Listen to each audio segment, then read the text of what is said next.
आज के इस गुरु पूनम के पावन अवसर पर उपस्थित मेरे धर्मप्रेमी सज्जनों, माताओं, बहनों, प्यारे बच्चों, आप सभी के हृदय गुफा में परम सत्ता को सादर त्रय बंदगी करता हूँ।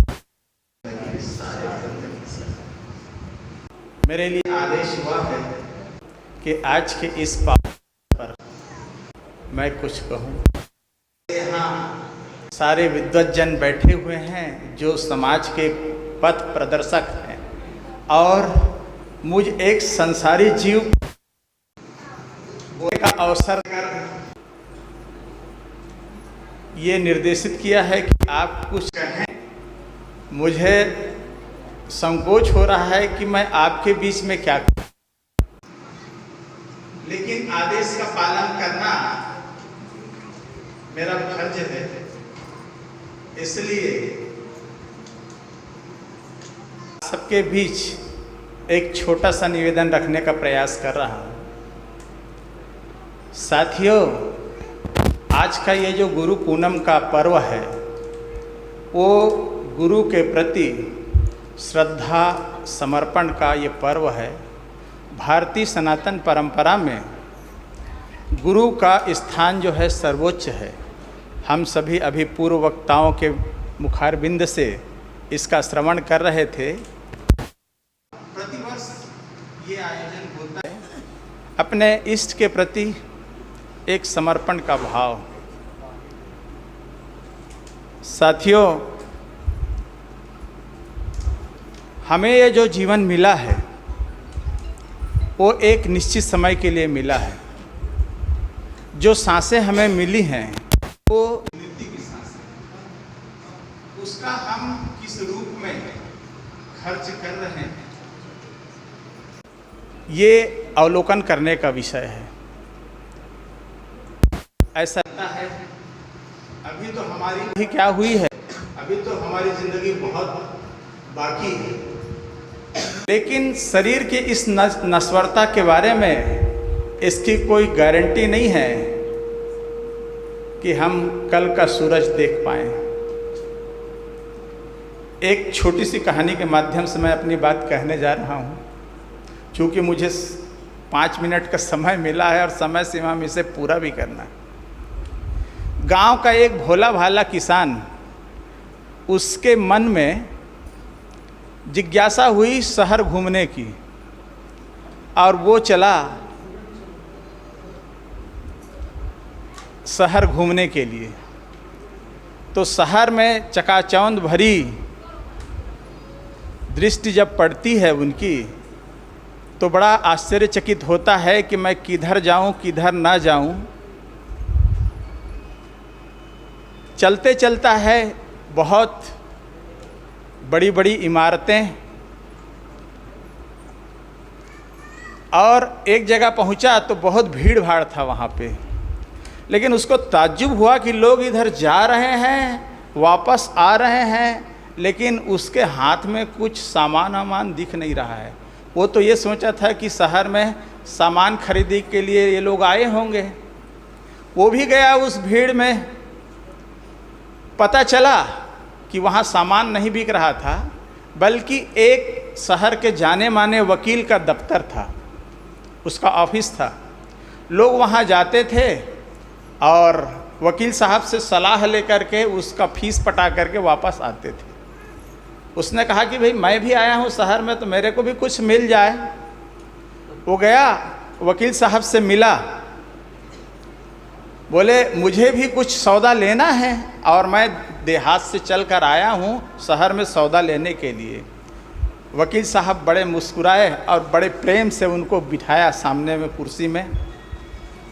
बोले बाबा जी, आप सौदा लेने आए हो, लेकिन यहाँ लेने के बदले में मुझे कुछ फीस देना होता है, कुछ पैसा वैसा रखे हो? उसने अपना जेब टटोला, झट से 5 रुपये का नोट निकाला, क्योंकि उसके जेब में सिर्फ 5 रुपये थे। कहा कि वकील साहब ये मेरे पास इतना ही है, आप इसका सौदा दे दीजिए। वकील साहब मुस्कुराए, बड़ा ही भला मानुस है।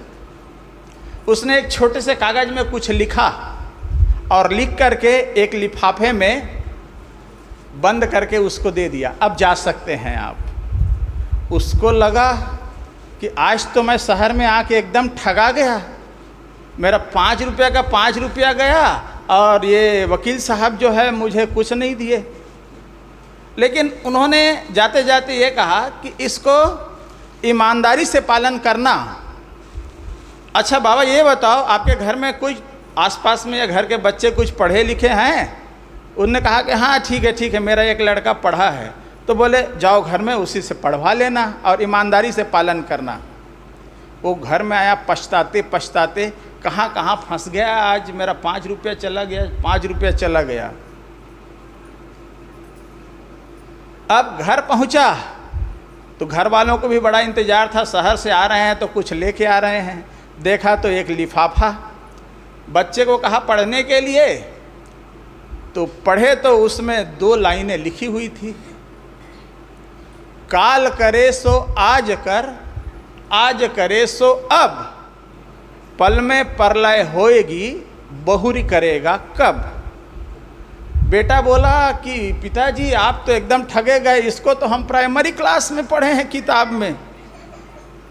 वो भी बोला इसको तो मैं बहुत सुना हूँ, मैं तो पढ़ा लिखा नहीं हूँ, लेकिन मैं भी बहुत बार सुना हूँ इसको। मैं तो ठगा गया, मेरा 5 रुपए का नुकसान हो गया। लेकिन उन्होंने एक बात जरूर कही है कि ईमानदारी से इसका पालन करना।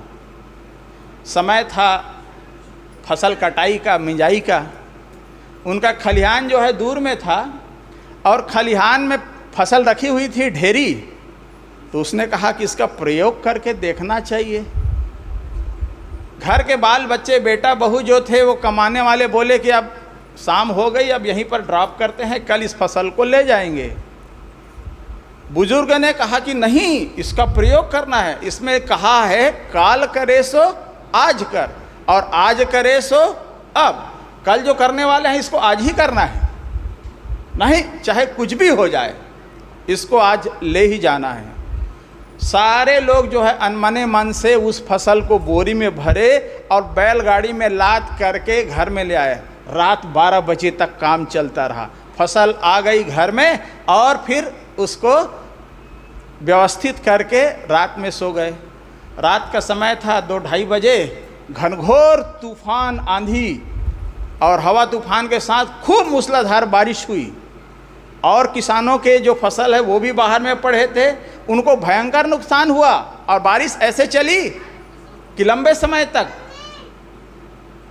अब सुबह जब हुई तब उस किसान को लगा कि वास्तव में मैंने जो 5 रुपए का सौदा जो लिया था उससे मेरे को बहुत बड़ा फायदा हुआ, नहीं तो आज हमारी भी वही दशा होती जो और साथी किसानों की हो रही है।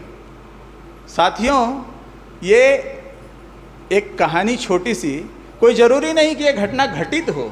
लोगों को समझाने के लिए कभी काल्पनिक रूप में भी ऐसा कहा जाता है। उसमें जो शब्द है काल करे सो आज कर, आज करे सो अब, पल में परलय होएगी, बहुरी करेगा कब। मेरा कहने का भाव ये है, जो काम हमें करना है उसको हम आज ही कर लें। आज का काम कल पर छोड़ेंगे तो हो सकता है शायद कल का सूरज हम ना देख पाएँ। इन्हीं शुभ भावनाओं के साथ आप सबको गुरु पूनम की हार्दिक शुभकामनाएं देते हुए मैं अपनी बात को विराम देता हूं। आप सभी का बहुत बहुत धन्यवाद जिन्होंने मेरी बातों को सुना। 5 मिनट से ऊपर अतिक्रमण हो गया, इसके लिए मैं क्षमा चाहूँगा और सबको पुनः एक बार साहेब बंदगी करते हुए अपनी बात को विराम देता हूँ। साहेब बंदगी साहेब। धन्यवाद। जीव ही ज्ञान का भंडार है। अब जब वो पिटारा खोलता है ना, किसी को देता माइक, वो भंडारा खोलता है फिर वो खोलते चला जाता है।